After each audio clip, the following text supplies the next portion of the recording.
Hello students, आज हम UGC net में पेपर सेकंड जॉन लॉक के बारे में पढ़ेंगे।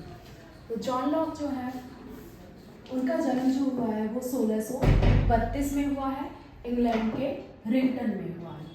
इन्होंने सामाजिक समझौता का सिद्धांत दिया है, जैसा कि हमने लास्ट क्लास में भी देखा था, हॉब्स के बारे में पढ़ा था। हॉब्स ने किसके बारे में दिया था? आत्म संरक्षण के बारे में सिद्धांत दिया था।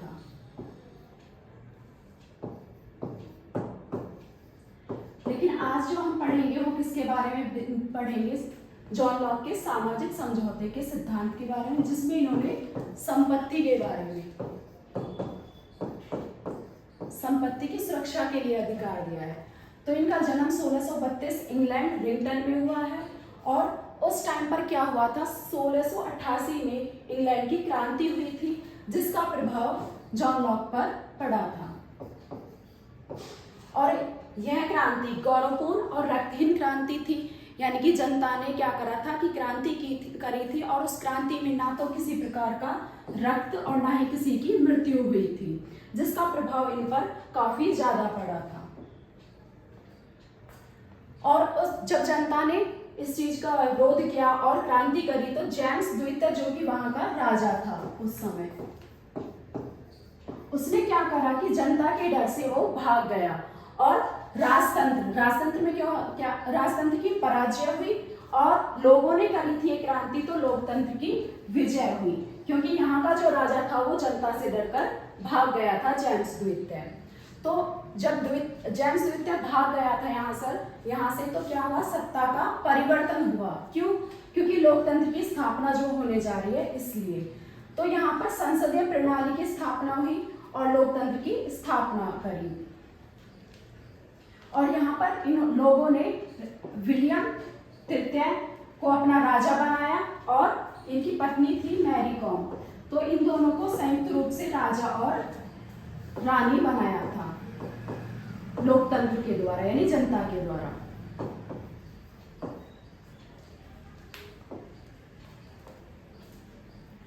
इनकी बुक थी टू ट्रीटीज ऑन गवर्नमेंट, जो कि 1690 में जॉन लॉक ने लिखी है। इसमें दो पक्ष बताए हैं। एक तो पहले पक्ष में क्या कहा है इन्होंने, रॉबर्ट फिल्मर है, उन्होंने पैट्रियार्क जो कि देवीय सिद्धांत के समर्थक का विरोध किया है। तो ये क्या था, बुक का पहला पक्ष था। और उसी में इन्होंने 1688 की क्रांति जो हुई है उसका समर्थन किया है और संसदीय प्रणाली को अच्छा बताया है।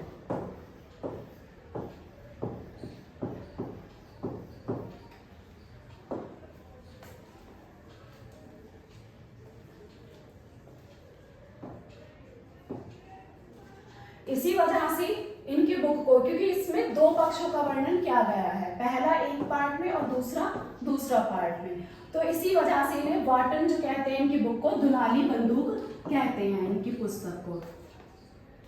विचारों पर जो प्रभाव पड़ा है जॉन लॉक के, वो 1688 की क्रांति का पड़ा है इन पर। और इन्होंने मानव स्वभाव जो बताया, क्योंकि 1688 की क्रांति में क्या देखा गया था कि ना तो किसी तरह का रक्तपात हुआ है, ना ही किसी की मृत्यु हुई है।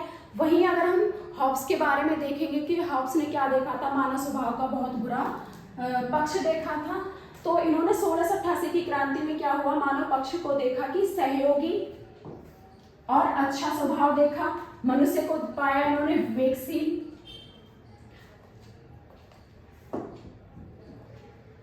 और प्राकृतिक अवस्था जो थी, जॉन लॉक की जो प्राकृतिक अवस्था थी वो शांति और संपन्नता और सहयोग की थी। वहीं अगर हम हॉब्स की प्राकृतिक अवस्था की बात करें तो उसकी अवस्था कैसी थी, क्रूर और अत्याचारी थी।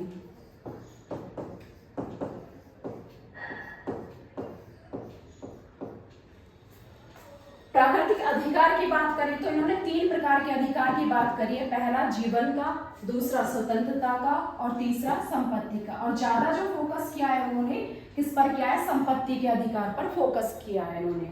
और वहीं अगर हम हॉब्स की बात करें तो हॉब्स ने आत्मरक्षा की बात करी थी कि अपने राजा से ये आत्मरक्षा कराना चाह रहे थे, क्योंकि उस टाइम पर मनुष्य का जीवन जो था वो काफी ज्यादा संकट में था। लॉक को अधिकार के सिद्धांत का जनक कहा जाता है और उदारवाद का जनक कहा जाता है। अच्छा, यहाँ पर सामाजिक समझौते की जरूरत क्यों पड़ी थी? ऐसी क्या जरूरत थी कि सामाजिक समझौता करना पड़ा? क्योंकि प्राकृतिक अधिकार और संपत्ति जो है वो क्या खतरे में पड़ रही थी। इस वजह से वहां पर क्या हुआ, वहां पर एक ऐसे राजा की जरूरत पड़ी कि जो इनकी सुरक्षा और रक्षा कर सके।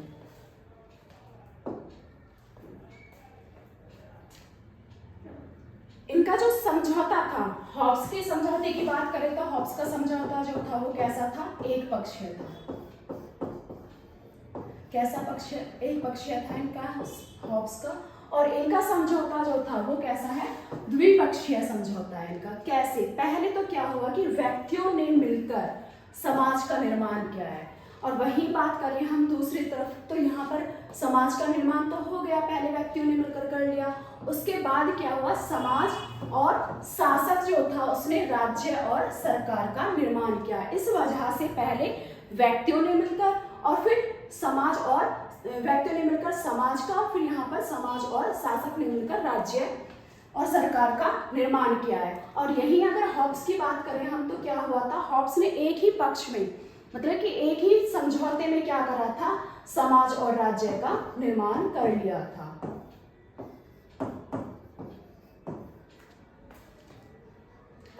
अब यहाँ पर समझौता तो हो गया, क्या समाज भी बन गया हमारा, राज्य भी यानी सरकार भी हमारे पास हो गई। तो क्या हुआ कि मानव जो है यानी व्यक्ति जो है वो प्राकृतिक अधिकारों के साथ अब राज्य में प्रवेश करेगा। उसके पास जीवन, संपत्ति और स्वतंत्रता के अधिकार उपलब्ध है और इन अधिकारों के साथ वह राज्य में प्रवेश करेगा। और अगर इन अधिकारों का हनन होता है तो वो इसके खिलाफ आवाज भी उठा सकता है। अब वही बात करें हम, लॉक का जो राजा था जिसका निर्माण किया है तो वो कैसा है? मर्यादित है। कैसा राजा है? मर्यादित है, और वो जनता के अनुसार भी कार्य कर रहा है। वहीं अगर हॉब्स के राजा की बात करें तो हॉब्स ने जिस राजा का निर्माण किया है वो कैसा है? निरंकुश राजा है। इन्होंने समाज और राज्य में अंतर स्वीकार किया है। वहीं अगर हम हॉब्स की बात करें तो हॉब्स ने क्या है? समाज और राज्य में अंतर नहीं किया है।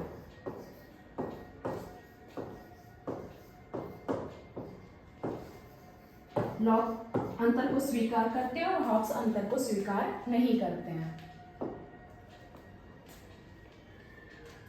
इनकी जो प्राकृतिक अवस्था थी यानी जो स्टार्टिंग में जो मानव था तो वो क्या था कि पूर्व राजनीतिक था और पूर्व सामाजिक नहीं था। मतलब क्या है? प्राकृतिक अवस्था में समाज तो था लेकिन क्या नहीं था? राजनीतिक नहीं था वह, और वह समझौते के बाद हुआ है। और हॉब्स का क्या था? पूर्व सामाजिक और पूर्व राजनीतिक थी यानी प्राकृतिक अवस्था। ना तो वहां पर समाज मौजूद था और ना ही वहां पर क्या थी? राजनीति उपलब्ध थी। इन्होंने शक्ति पृथक्करण पर जोर दिया है यानी कि शक्ति के बंटवारे पर जोर दिया है। किस पर जोर दिया है? शक्ति के बंटवारे पर जोर दिया है। प्रभुसत्ता जो है वो जनता में निहित होगी यानी कि प्रभुसत्ता राजा में निहित ना होकर किस में निहित होगी? जनता में निहित होगी। क्यों? क्योंकि जनता ने ही तो अपने राजा को चुना है, तो जनता के अकॉर्डिंग अगर वर्क करेगा राजा तो वहां पर क्या होगा? सही प्रकार से होगा और शक्ति का भी पृथक्करण होगा और जनता अपने राजा के खिलाफ आवाज भी उठा सकती है। तो आज की क्लास यहीं पर समाप्त होती है। Thank you so much. मिलते हैं नेक्स्ट क्लास में।